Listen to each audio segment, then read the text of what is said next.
자, 모두들 반갑습니다.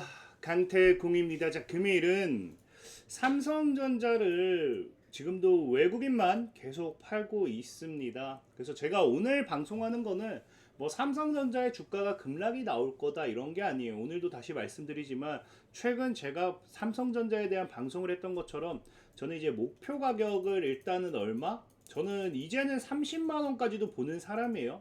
그래서 지금 삼성전자가 빠질 거다라는 그런 내용은 아니고, 다만 많은 분들이 왜 이렇게까지 외국인은 계속 파는가에 대해서 궁금해하시는 분들도 있어서 어떤 이유 때문에 팔고 있는지 거기에 대해서 좀 이야기해 보려고 합니다.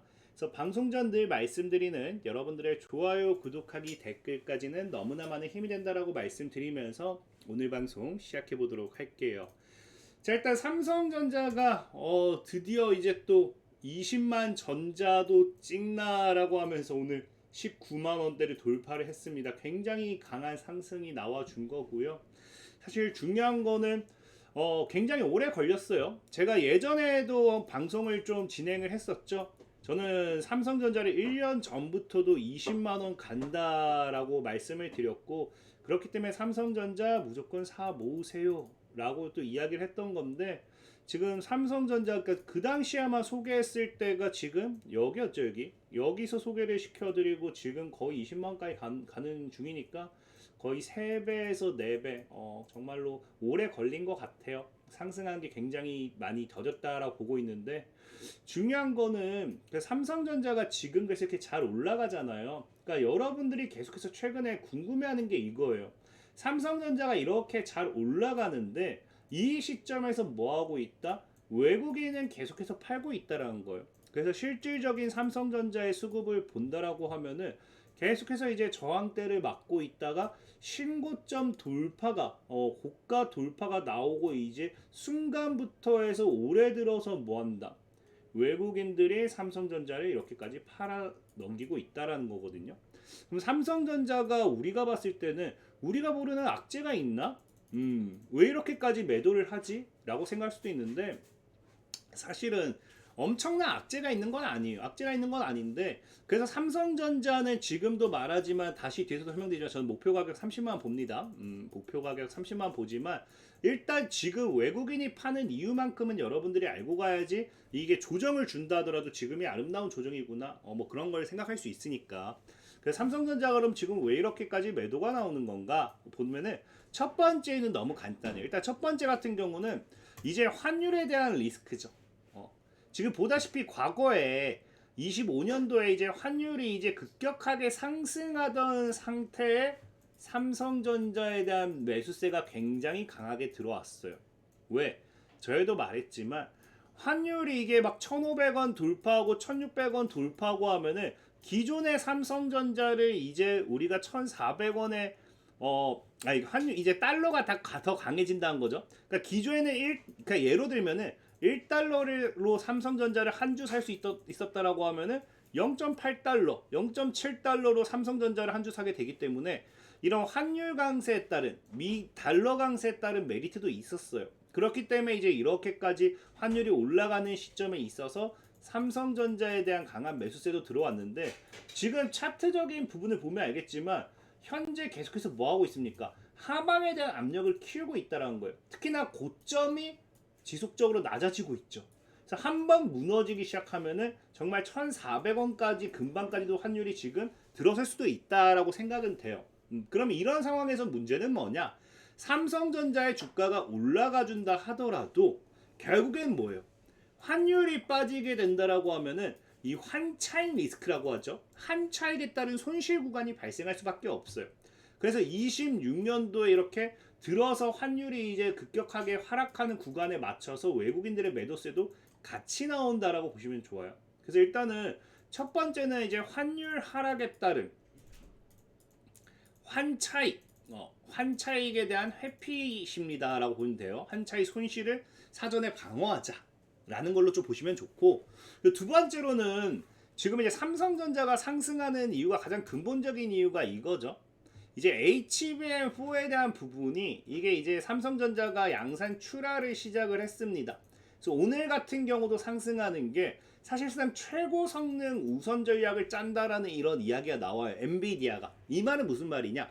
똑같은 HBM4를 사용한다 하더라도 하게 된다 하더라도 뭐 한다? 성능이 더 좋은 HBM에다가 비중을 더 많이 편입한다든지. 그러니까 투트랙 전략으로서 삼성전자를 주요 이제 HBM 뭐 아까 이제 베라 루빈이라든지 이런 부분에 있어서 HBM4를 사용할 수 있게 하고 아니 엔비디아를 그 뒤에 이제 좀 이제 그 상대적으로 이제 성능이 좀 떨어지는 그런 쪽으로다가 받쳐주는 그런 물량으로 좀 깔아놓고 그런 부분일 수도 있다라는 걸. 그러니까 이런 이야기 투트랙 전략이 나오다 보니까 사실 삼성전자가 가장 강한 기대감을 가져가는 건 맞는데 그 삼성전자가 당연히 여러분들 알다시피 SK하이닉스의 HBM4보다는 당연히 나아요. 왜? 지금 이제 이 기반이 다릅니다. 삼성전자는 1C 디램이고요. 이제 그 SK하이닉스 1B 디램이에요. 그래서 당연히 이게 우리가 뭐 1세대, 2세대, 3세대 얘기하듯이 얘는 A, B, C, D로서 이렇게 진화하기 때문에 당연히 C가 그 B보다 더 성능이 좋아요. 그 속도라든지 전력 효율도 굉장히 좋고 이런 데이터 집적도라든지 이런 것도 굉장히 좋기 때문에 기술만 봤을 때는 HBM4가 굉장히 HBM4가 1C 디램이 너무 좋습니다. 그래서 아직까지도 SK하이닉스는 1C에 대한 업그레이드도 얘기하고 있지만 초기는 뭐로 한다? 1B 디램으로 간다라고 하죠. 그래서 SK하이닉스는 1B 디램을 통한 공급망을 안정성을 확보한다라는 전략이에요. 근데 이 1C 디램이 문제가 되는 게 뭐냐? 이 말 그대로 이제 이렇게 올라갈수록 수율 안정화가 굉장히 힘들어요. 근데 지금 이제 삼성전자가 뭘 얘기하느냐? 최근 이제 그 지난주에 나온 뉴스를 보면은 삼성전자 HBM4 출하량을 급격하게 확대할 여력이 없다라는 겁니다. 아무리 이제 얘네가 이제 엔비디아가 삼성전자 너한테 더 많은 공급망을 배정해 줄게 한다 하더라도 문제가 뭐가 생기느냐? 일시 디램 수율은 이달 기준 60% 내외로 추산된다는 거예요. 그러니까 지난달 기준 60% 내외, 그러니까 60%가 안 될 거다라고 보는데 문제는 뭐예요? HBM이 디램을 계속해서 쌓아 나가는 거죠. 그러니까 이 일시 디램 한 개를 만드는 게 수율이 60%면은 이걸 계속해서 쌓아 나갔을 때 제가 뭐라 했습니까? 제곱이 된다 했죠. 그럼 수율이 더 떨어집니다. 그러니까 아무리 엔비디아 입장에서 챙겨주겠다 하더라도 사실상 이거를 수율 문제가 이 공급망을 따라갈 수가 없는 상황이고요. 그래서 지난해 말 기준 월 6만 7만 장 수준 당장의 HBM4 요구량을 따라가기는 턱없이 부족합니다. 그래서 지금 이 HBM4에 대한 기대감이 급격하게 올라오고 있지만 사실은 SK하이닉스를 따라잡는다? 이거는 어렵다라고 봐야 된다는 거예요. 제가 보는 관점에서는 가장 문제가 되는 수율을 잡지 못했기 때문에. 그래서 제가 최근에 얘기했던 게 삼성전자가 HBM4에 대해서 시장을 더 확대하기 위해서는 공격적으로 잡아가기 위해서는 뭘 해야 된다 했습니까? 이 수율에 대한 부분에 대해서 이 안정성을 확보해야 된다. 라고 말씀을 드렸던 거고 그래서 그 수율 안정성 관련되어 있는 반사이익의 수혜주들 그런 종목들을 좀 눈여겨봐라라고 제가 늘 말씀드렸던 게 그런 이유예요. 그래서 지금 이제 그 SK 하이닉스를 상대적으로 따라잡을 수 없기 때문에 이 HBM4에 대한 기대가 너무 높은 상황입니다. 너무 높은 상황이고 특히나 최근에 보면은 이제 SK 하이닉스 같은 경우도 결국에는 이달에 HBM4를 출하한다라고 하면서 엔비디아의 우선 공급이 유력하다라고 했잖아요. 그래서 이거 여러분들이 아셔야 되는 게 삼성전자가 지금 HBM 양산 출하라고 했지 어디에 공급했는지 아직 밝히진 않았어요. 이게 엔비디아일 수도 있지만 엔비디아가 아닐 수도 있습니다, 여러분들. 그래서 그런 관점에서 봤을 때는 사실상 지금도 시장은 뭘 보고 있다. 오히려 SK하이닉스가 베라 루빈용 HBM4 점유율을 최소 60% 이상 차지할 거다라고 본다는 거예요. 그래서 오히려 지금 이 HBM4에 대한 기대가 너무 과한 게 아닌가. 그래서 두 번째 이유는 그거예요. 두 번째는 HBM4에 대한 기대가 아직은 그러니까 기술은 1C 디램을 활용하기 때문에 SK하이닉스보다 좋은 건 맞습니다. 하지만 그렇다고 해서 이 HBM4에 대한 부분을 지금 이거를 무조건적으로 SK하이닉스를 이기기에는 기대가 너무 과한 게 아닌가. 아까 얘기했다시피 가장 근본적인 수요일 안정화가 돼야 된다. 그 부분을 좀 해야 된다라고 좀 말씀을 드리고 싶고, 그리고 사실 마지막은 그거예요. 마지막은 뭐냐? 지금 HBM에 대한 부분이 기대가 되는 게 뭐냐고 하면은 계속해서 HBM 가격이 올라가죠. 그래서 결국엔 이게 뭐다? 삼성전자의 실적이 될 거다. 이게 지금 시장에서 바라보는 내용이에요. 실적이 될 거다. 근데 문제는 뭡니까? 지금 우리가 이게 그 과거 전기차 시절에 어디서 우리가 경험했어요? 리튬에서 경험했죠. 리튬. 그게 뭐냐? 결국에는 지금 이런 HBM 가격이 그 올라가는 것도 수요와 공급이에요.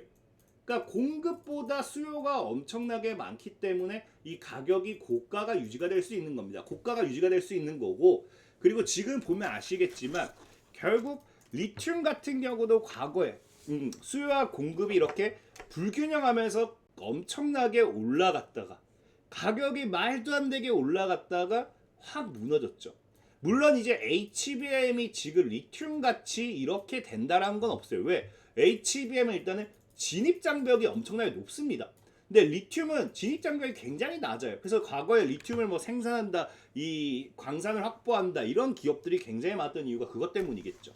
자, 어쨌든 그래서 지금 이 HBM에 대한 부분도 지금 수요와 공급이 굉장히 문제가 많이 되는데, 이렇게까지 빠질 수는 없다 하더라도 일단 시장에서 바라보는 건 뭡니까? 시장에서 바라보는 거는 과거에도 골드만삭스가 그랬던 게 결국에는 이 HBM에 대한 독점 시대는 끝난다. SK하이닉스. 그러니까 이게 뭐였어요? 삼성전자가 들어오면서 본격적으로 이제 공급 물량이 더 늘어날 거다 이거거든요.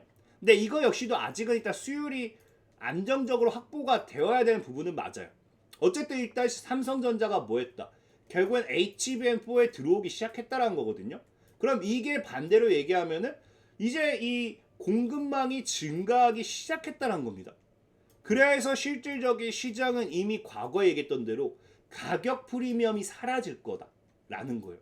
그래서 가격 프리미엄이 지금 삼성전자가 SK 하이닉스에 이제 HBM4를 본격적으로 양산을 시작한 거는 굉장히 긍정적이에요. 근데 이게 반대로 악재가 되는 게 뭐다? 결국 이 가격 프리미엄이 사라지면은 거기에 대한 매출도 조정될 수밖에 없으니까 실질적으로 지금 공급과 수요에 따라서, 공급과 수요가 아니죠. 공급과 수요가 아니라 지금 전 세계 서버 시장만 본다 하더라도 지금 공급은 늘어나고 있어요. 근데 지금 보다시피 엄청나게 증가했어요. 언제까지? 2025년도까지. 26년도까지 시장은 증가해요. 근데 뭐가 안 증가합니까? 서버 시장도 증가하고 토탈도 다 증가해요. 토탈도. 근데 중요한 게 안 증가한 게 뭐다? 성장률이라는 거겠죠. 성장률. 성장률이 둔화가 된다라는 거는 결국에 점차 데이터 센터 시장이 조금씩 이제 신규 생산 진입이 낮아진다라는 거예요. 그럼 결국에 이게 뭘 나타내느냐? 지금 증설하고 있는 AI 서버가 결국 자리를 잡기 시작하고 시장 일부로서 완벽하게 자리를 잡게 되었을 때는 그냥 당연히 성장률이 둔화가 되는 게 너무 당연하다는 거예요. 그럼 결국에 성장률이 둔화가 되고 공급은 지금 뭐가 간다 했어요? 삼성전자의 이제 수율이 안정화가 되는 시점부터 해서 공급은 더 늘어날 거라고 했죠. 그럼 수요는 점차 감소하기 시작하고 공급은 점차 증가하기 시작하는, 다시 공급이 많아지는 현상이 일어납니다. 그럼 이때가 뭐가 되겠어요? 당연히 가격 피크 이후에 조정을 주는 타이밍이 되겠죠. 그래서 현재 시장은 이 공급과 수요에 따라서 이 HBM 가격이 갈수록 점차 안정화가 된다라는 게 시장에서 보는 관점이에요. 그래서 외국인은 뭐 한다? 지금 매도를 한다라는 거겠죠. 뭐 그렇다고 해서 지금 그럼 결국에는 뭐 강태공 전문가는 삼성전자를 그냥 지금 고점이다라고만 이야기하는 거네요라고 할 수 있어요. 그건 아니에요. 제가 얘기했죠. 저는 삼성전자의 전체적인 시장 흐름을 봤을 때는 이거 제 얼굴 때문에 안 나오는구나. 잠시. 삼성전자를 제가 얘기한 건 어디? 30만 원. 저는 30만 원까지 올라갈 거로 보고 있는 사람이에요. 최근 일주일 전에 올려드린 영상이에요.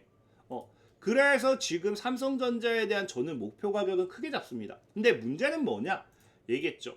이미 작년에 제가 여기서 삼성전자 20만 원 갈 거예요 했을 때도 아무도 안 믿었잖아요. 아무도 안 믿었어요. 이 당시에 영상이에요.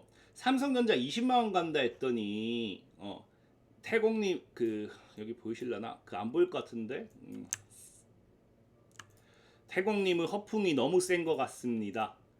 그 다음에 뭐 이런 사람들 때문에 개미들이 물리는 거지. 구름 잡는 소리만 하시네. 20만 원 그래 이런 애송이들도 있어야 이 바닥 시장도 움직이는 거지. 20만 원 빵 터졌다. 그게 이제 사람들 시선이죠. 이미 이 당시에 20만 원 간다 했는데 갔잖아요.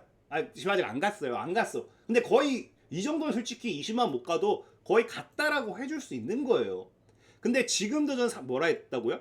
삼성전자 30만 원 목표가 보고 있어요. 근데 문제는 뭐냐? 이게 지금 보다시피 다이렉트 갈 수도 있는 거고 이렇게 추세를 지켜가면서 그냥 세워라 내워라 만들었다 갈 수도 있는 거예요. 시장의 방향성이 옳다고 해서 속도까지는 우리가 확정지을 수 있는 건 없습니다. 그래서 뭐라 했어요? 중요한 거는 우리가 명언 중에 인생의 명언 중에 그게 있죠. 중요한 건 속도보다 방향이다. 너가 빠르게 나아가는 게 중요한 게 아니라 제대로 된 길을 나아가고 있느냐. 이게 중요하다죠. 그러니까 삼성전자도 지금 외국인이 파는 이유는 이런 거니까 여러분들이 잘 참고하셔가지고 매매하는 데 있어서 잘 도움받으시면 좋다. 그리고 신규 접근하고자 한다고 하면 조금 이제 외국인도 매도하는 타이밍이니까 왜 팔까를 생각해보고 오히려 조정 줄 때 매수를 하라는 거지. 지금 삼성전자가 이제 끝났다. 고점이다. 이 이야기는 아니고 그리고 마지막으로 이제 제가 이렇게 텔레그램방을 운영하고 있습니다. 텔레그램방을. 그래서 영상 하단에 링크 남겨드릴 건데 보면은 TMC라든지 TMC 이런 것도 제가 그 연휴에 계속 올려드렸어요. 2월 13일, 2월 16일. 그래서 이거 제가 이렇게 주식 같은 경우도 업로드 해드리니까 보면은 이제 TMC 보면 그 어쨌든 상승 잘 타고 있죠. 그 다음에 이제 TM이랑 뭐였죠? TM이랑 잠시 꼬리 좀 치우고 TMC도 오늘 뭐 잘 올라가고 있죠. 이제 시작하는 거니까. 그래서 이런 식으로 제가 유튜브 방송에서 종목을 소개시켜 드리면은 가격 전략도 잘 잡아 드리고 있어요. 그래서 필요하신 분들 이렇게 뭐 시장 분위기도 제가 이렇게 리포트 업로드 해 드리고 있으니까 필요하신 분들은 영상 하단 링크 클릭하셔서 들어오시면 되겠다 말씀드리면서 오늘 방송 마무리하도록 하겠습니다. 지금까지 강태공이었고요. 여러분들의 좋아요, 구독하기, 댓글까지 너무나 많은 힘이 된다 말씀드리면서 자 모두들 안녕.